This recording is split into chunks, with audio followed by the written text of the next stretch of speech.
কিয়ামতের ময়দানে আল্লাহ সুবহানাহু ওয়া তাআলা নাকি বিশেষ কিছু ব্যক্তির দিকে তাকাবেনই না, তাদের দিকে নজর দেবেন না এবং তাদেরকে জান্নাত দেবেন না। এরা মূলত কারা? খুবই গুরুত্বপূর্ণ একটা বিষয়। বেশ কিছু হাদিসের মধ্যে নবীজি সাল্লাল্লাহু আলাইহি ওয়াসাল্লাম এই কথাটি উল্লেখ করেছেন, লা ইউকাল্লিমুহুমুল্লাহু ইয়াউমাল কিয়ামাতি ওয়া লা ইয়ানজুরু ইলাইহিম।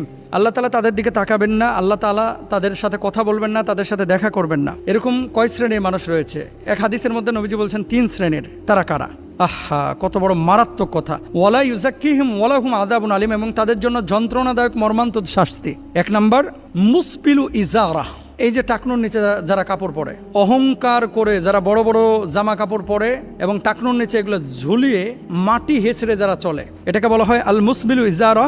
এরা জান্নাতের গন্ধ পাবে না, আল্লাহ এদের দিকে তাকাবেন না, এরা জাহান্নামে যাবে। 2 নাম্বার ওয়াল মান্নান, দান করে যারা খোটা দেয়, উপকার করে। দেখবেন কিছু মানুষ উপকার করার পরে বলবে, দূর বেটা, আমি যদি তোর এই উপকারটা না করতাম তুই দাঁড়াইতে পারতি আজকে। এরকম কিন্তু অনেক কথা এরকম বলে, আমি যদি তোর চাকরিটা